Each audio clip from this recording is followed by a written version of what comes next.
Imagine stepping out of your front door and the river at the end of your street isn't just frozen over with ice. Right. It's literally been paused. Exactly. The current has been stopped dead by people who just decided they simply didn't want to age today. I mean, no decay, no movement, just a perfectly static, freezing snapshot of reality. I mean, it is the absolute definition of a chronological nightmare. It really is. And it's the exact nightmare we are diving into today. Welcome to today's deep dive. We are unpacking an incredibly dense, really visceral literary puzzle today. We're looking at Yahya R.Vance's novel, The Entropy of Silk and Bone. Book 2 of his Vance Constant trilogy. Right, book two. And our mission today is to explore this unique chrono-gothic subgenre that Vance is pioneering. We really want to figure out how he fuses high-level physics with this really dark, atmospheric fantasy. Yeah, the blending of those two genres is just wild. It is. Specifically, we're looking at how entropy functions as both a literal destructive force in the world and, a devastating metaphor for human connection. Yeah, and Vance grounds this entire universe in a core thesis that just, I mean, it hits you right from the prologue. Oh, definitely. He writes that entropy is not a lack of order, right? It's a transformation. It's the moment the silk loses its luster and the bone begins to brittle. He calls it, and this is just a brilliant phrase, the tax the universe collects for the crime of existing. Oh, man. Okay, let's unpack this tax because to understand it, we really have to look at the board this game is being played on. The setting itself. Right, the setting is this nightmarish frozen version of 1899 Venice. I mean, the canals aren't flowing water anymore. They are described as looking like polished obsidian. Yeah, it's so great. The entire city is locked in this state called stillness. And what's key here is that the stillness isn't, a natural weather phenomenon. Right, it's not winter. Exactly. It's a manufactured product. It's being actively enforced by the antagonists of the story, this faction known as the Silk Merchants. And they are terrifying. Oh, absolutely. They're these men clad in heavy bone colored silk with hammered silver masks. And they literally deal in stolen time. Right, they don't just mug you for your wallet or your watch. They use this glowing violet vapor, a neurotemporal vapor, to literally extract your past. Yeah. But how does that actually work? Because, I mean, they aren't just erasing facts from a brain, right? The book treats memory like a tangible physical resource, What's fascinating here is the specific mechanism Vance invents for this. The vapor doesn't kill the victim physically. which is almost worse. It really is. Yeah. As our protagonist Julian explains, it chemically uncouples a person's self from their story. Because memory in this universe isn't just data on a hard drive, it's the literal anchor that holds your consciousness in the present. Wow. So when the vapor severs that anchor, the citizens of Venice are turned into what the book calls hollows. Ugh, the hollows and are just chilling. They have these blank, milky eyes and they become like physically translucent, like ghost versions of themselves. Because they lack the temporal weight to fully exist anymore. Exactly. And the merchants are harvesting these extracted memories, right? Breaking them down into what they call shards and then refining them into this potent energy that Alara, she's our brilliant mathematician protagonist, she calls it master time. Right. Because the merchants want to use the immense energy of these broken time loops to write history themselves. They are desperately chasing a state of absolute perfect order. You know, I was thinking about this whole concept of stillness, and it strikes me as the ultimate form of toxic nostalgia. Oh, I like that. How do you mean? Well, it's like taking a photograph of a beautiful moment, right? Like a party or a Yeah. gorgeous sunset. But in doing so, you accidentally trap everyone inside the photo forever. Oh, wow. Yeah. They can never move, they can never grow. You preserve the beauty of the moment, but you suffocate the actual life right out of it. That is the perfect way to look at it. Yeah. I mean, the merchants genuinely believe they are the good guys. They think they are achieving perfection by stopping time and eliminating chaos. They think they're curing aging. Exactly. Curing the disease of aging and decay. Yeah. But Vance completely subverts that traditional literary trope of decay, right? Mhm. Usually, decay is the villain in these gothic stories. Always. It's the monster in the shadows. But here, Alara realizes that her own lineage hunted this so called prime second for centuries, completely forgetting the crucial truth of thermodynamics. As the book explicitly states, perfection is the cousin of death. Right. A frozen world is a dead world. I mean, the universe does not like to be cheated. If you refuse to pay that tax of entropy we talked about, the debt doesn't just go away, it builds up in the shadows. Precisely. Which means the merchants, who, see themselves as gods of order, are actually just architects of a massive graveyard. But if the merchants are hoarding all this master time to enforce their stillness, they need a catalyst to stabilize it, right? Like, they need a fuel source. Yeah, the system is unstable without it. Right. And that brings us to the causality of the entire plot. They need Julian Blackwood. Yes, they do. Because Julian is a living anomaly in a static system. He's the glitch. Exactly. While the rest of the city is succumbing to stillness, Julian's blood is live. With a capital L, Vance describes his skin as literally humming with a golden vibration. And what I love is that this isn't magic, right? It's math. Pure math. Ilara engineered this. She formulated what she calls the equation of the tangent. It's this massive mathematical proof that allows a human being to exist at a tangent to the merchant's time loops. And Julian is the living proof of her calculus. Literally. But because his blood defies the stillness, it becomes obviously the most valuable substance in Venice. Which forces an impossible choice in the Bone Bazaar of Piazza San Marco. Oh, that scene is so tense. It's incredible.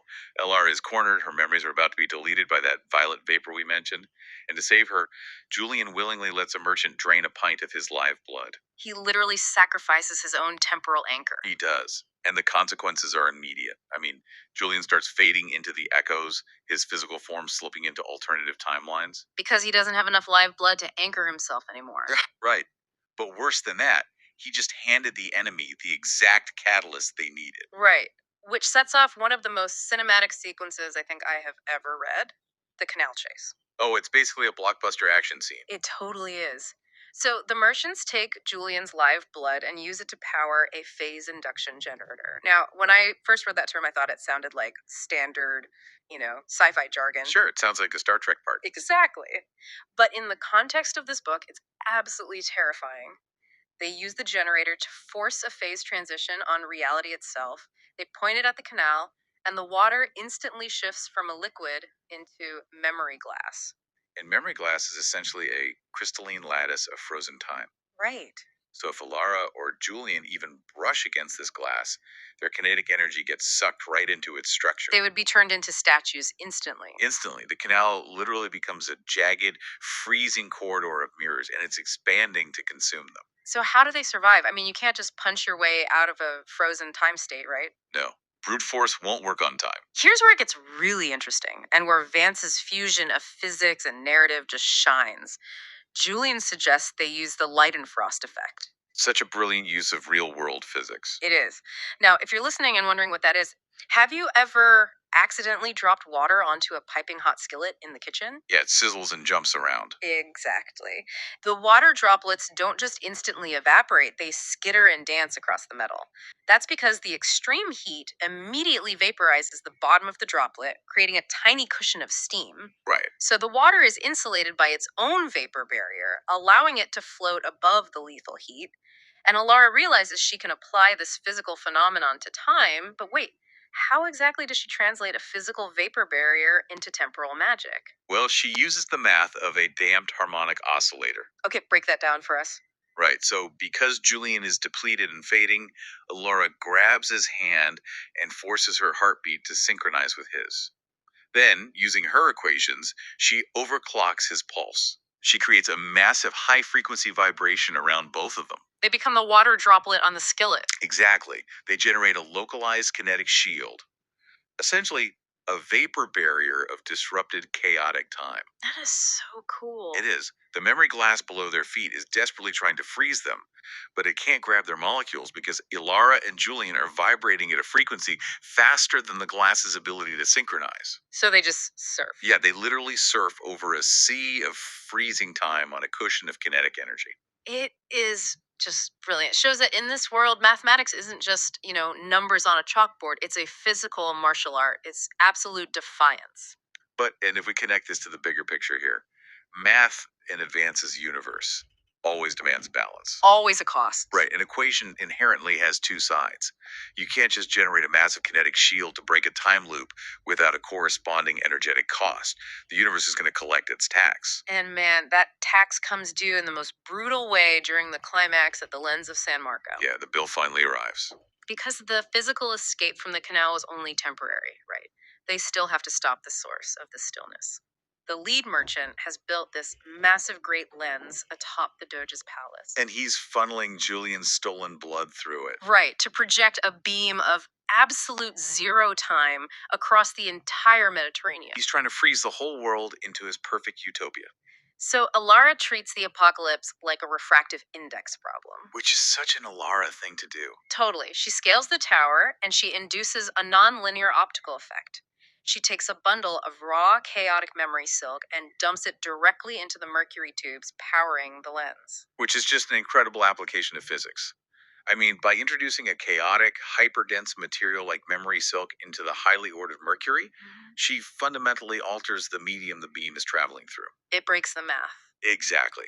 The light of the stillness bends, it refracts wildly, and the lens shatters under the contradictory physical laws. But the stillness doesn't just evaporate when the lens breaks, does it? It mutates. Yeah, it gets so much worse. Yeah. By shattering the lens, Alara unleashes a tsunami of memory. The book calls it a superposition of histories. It is literally a 3-story high wave of pressurized slurry containing every memory ever harvested by the merchants. Oh my A god. million stolen lives, all crashing forward at once.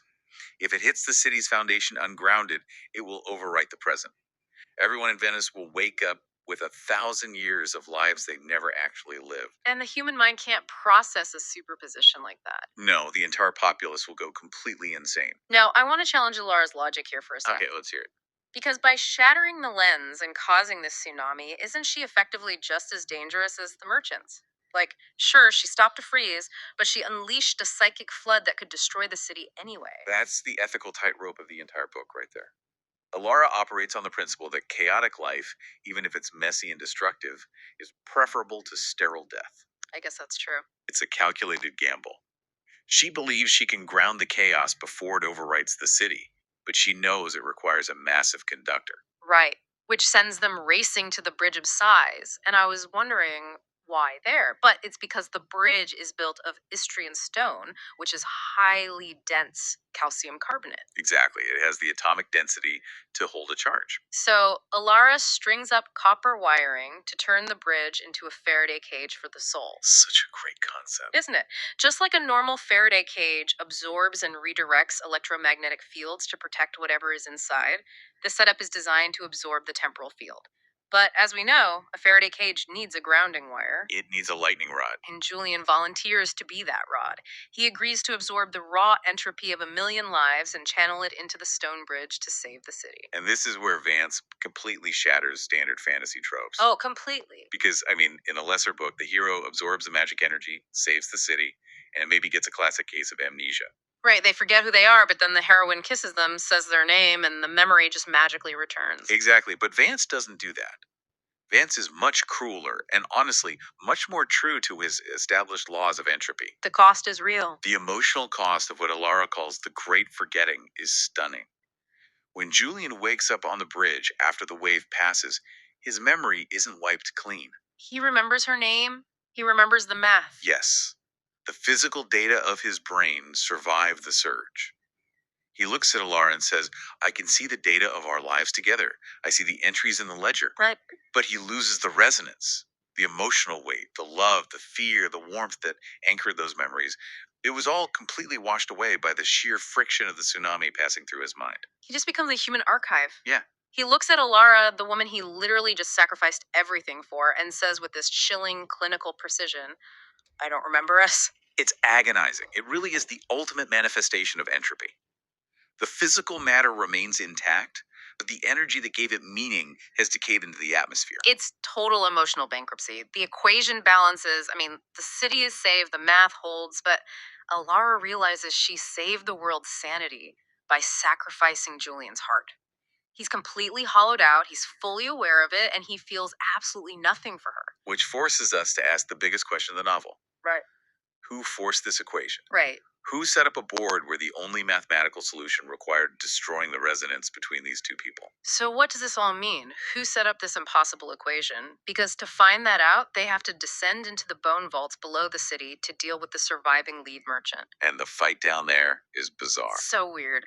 The merchant has grafted stolen body parts onto himself to survive the tsunami, and in a last ditch effort, he tries to initiate a vacuum decay. Right. And a vacuum decay in theoretical physics is essentially reality dropping to a lower, more stable energy state, which violently erases everything in the current universe. It's a hard reset. Exactly.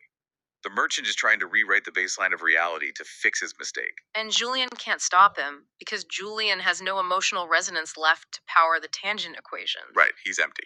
So Alara does the unthinkable. She takes her own remaining life force, her own emotional resonance, and pours it directly into Julian's empty heart, turning the merchant's chaotic power in on itself. It's an incredible sacrifice. It is.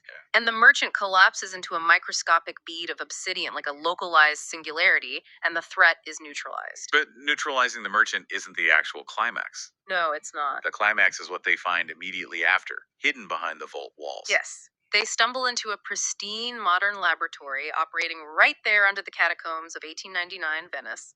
And on a desk, Alara finds a pair of wire rimmed spectacles and a leather bound logbook. Belonging to R.Vance, her older brother. The brother she has been trying to save from the silk merchants this entire time. I mean, her desperate desire to rescue him was the entire emotional engine of the first two acts. And this reveal retroactively changes the entire context of the trilogy.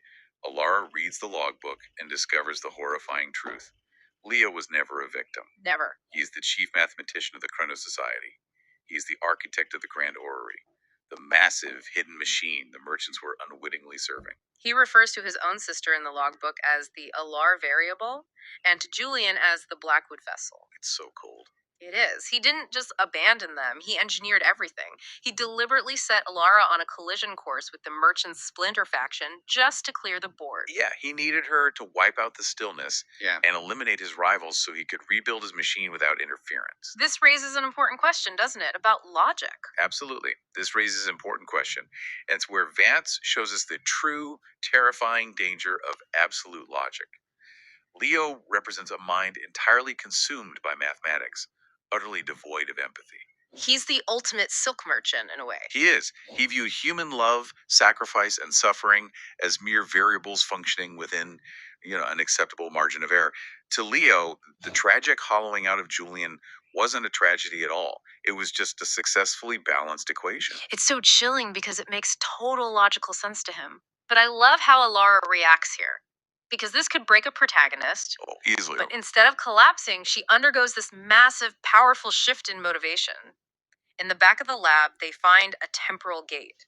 It's this shimmering pool of mercury that acts as a doorway to phase 3 of Leo's plan. The London singularity. Right. They look through the monitor next to the pool and they see a version of London that is completely wild. It's not Victorian anymore. It's a neon fiber optic future tangent with liquid metal neogleaners and a massive black glass apex pillar. It's a full-on cyberpunk nightmare built on a closed time-like curve. Exactly. And Alara looks at this nightmare. She looks at her silver scarred hands and she doesn't cry about her betrayed brother. She just stares at the gate and says she has corrections to make to his equations. Such a good line. It is the ultimate setup for the final book. She is no longer a pawn operating inside his math. She is the chaotic entropy coming to tear his perfect sterile system down. I love it. She and Julian leap through that mercury pool, not as victims, but as an absolute force of disruption. Which brings us to the core takeaway of this incredible story. The entropy of silk and bone proves that you can calculate almost everything right.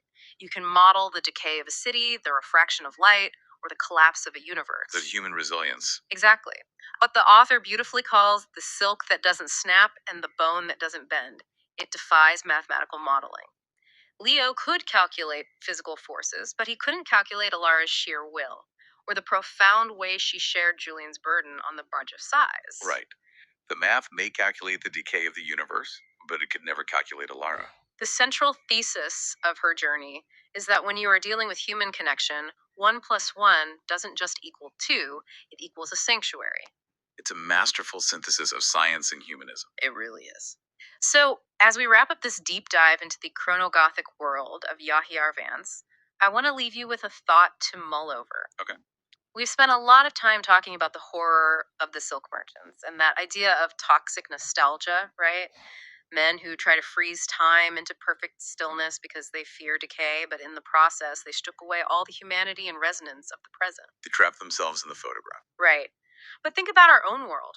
If entropy is the unavoidable tax for existing and freezing moments actually kills the vitality of the present, well, how often do you sacrifice living in the present because you're desperately trying to capture, record, or freeze a moment for the future? Oh, that's a great point. Like when you hold up a phone the entire time you're at a concert, or when you curate a perfect, unchanging, heavily filtered version of your life online, are you really preserving a memory? Or are we, in our own digital way, becoming the silk merchants of our own memories? Wow. Are we trapping ourselves in a static photograph while the chaotic, beautiful river of real life flows right past us? That is the real tax of existing. Do you pay it with your presence, or do you become hollow trying to evade it? Something to think about the next time you find yourself trying to stop the river.